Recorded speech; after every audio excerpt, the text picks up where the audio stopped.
Good evening, Chairman McGee and Vice Chairman Reyes, oh, he left, and distinguished Puerto Rican, Black and Puerto Rican Caucus members. My name is Faith Sweeney, and over the past 22 years, I've been a classroom teacher, a literacy interventionist, and a literacy coach in Stratford, Greenwich, and Westport. Tonight, I would like to address the issue of violence in the classroom and draw your attention to House Bill 7110, an act concerning enhanced classroom safety and school climate, which has been raised by the Education Committee. I would like to read a realistic fiction story based on my 22 years of teaching experience synthesized into a microstory. As I share this story, please listen with a lens that advocates for involving voices of teachers that are facing the rising need for stress and trauma-related resources due to disruptive and injurious incidents in the classroom. This student's name is 22 years of teaching experience that has seen it all and seeks an action plan to be put in place to resolve incidents of school violence and protect all from unsafe classrooms. It is 10 in the morning on any given school day. Many classrooms are well into their daily schedules with minimum interruptions. I'm off to my next classroom of curious reading detectives, ready for some reading fun, but abruptly my stride breaks and I notice movement in the distance. A cluster of teachers and a single student are walking in a disjointed shuffle towards the front door. "Leave me alone, and I need to finish," pleads the frustrated child.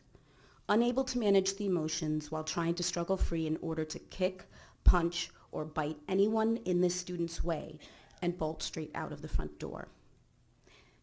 This first grader threw a chair at a table filled with children because the student hadn't finished a math page just moments ago. This may surprise you, but this has become a common occurrence in classrooms across the country. Bullying and actions causing physical harm are overwhelming our educational system. Each one of our future leaders of the world and teachers deserves to learn and teach in a safe place. There are many factors that cause stress and trauma.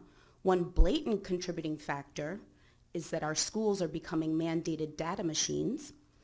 After 22 years of teaching and seeing various changes implemented over time, each one has chipped away at the exploration phase of the learning process, the very place where problem solvers grow.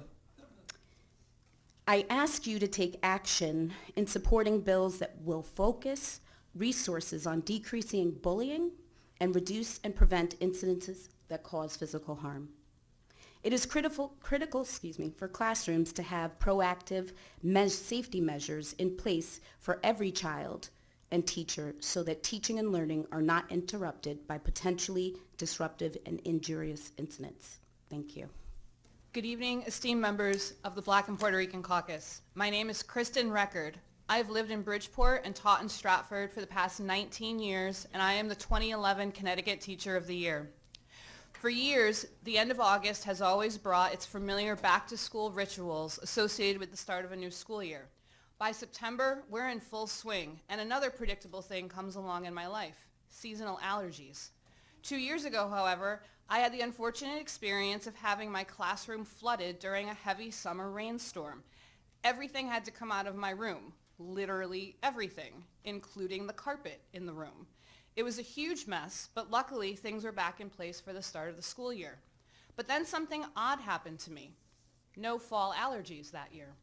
Imagine my shock as I slowly realized it wasn't me that had been sick, it was my classroom. And if my room with its 20-year-old carpet was sick, probably every other room with that same carpeting was sick too. But I was the only one lucky enough to get it replaced. As the Vice President of the Stratford Education Association, I've become keenly aware over the years of just how sick our schools can become. During the winter, kids and teachers wear coats inside, and space heaters are used to bring temperatures in our classrooms up above 60 degrees. In the warm months, we're sometimes sent home early because heat and humidity in our buildings are so awful. We have mold in our carpets and dust in our air vents. We are getting sick at school, so are our kids, and we need your help. We urge you to pass legislation that ensures and establishes healthy school conditions conducive to successful teaching and learning for all students. Good evening. My name is Tiffany Ladson-Lang, and it is my pleasure to speak before such a distinguished group of leaders.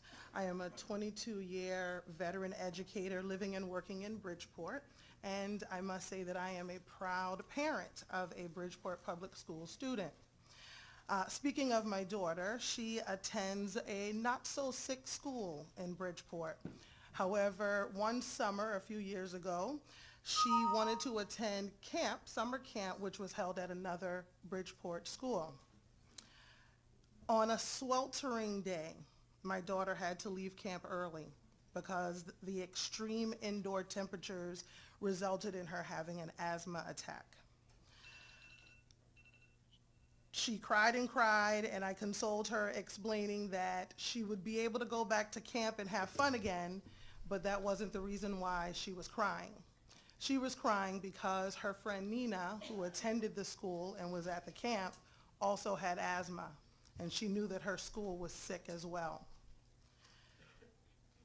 In order to protect and support a healthy and safe environment conducive to teaching and optimal for learning for students, we need your help in establishing guidelines, procedures, and funding to address issues negatively impacting our students like extreme temperatures, mold, lead exposure, and poor water and air quality with clear and effective timelines for remediation.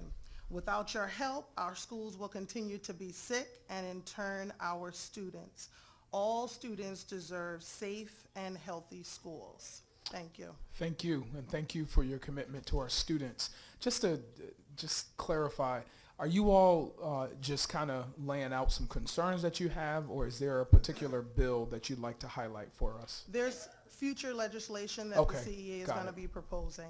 Okay, thank you so much.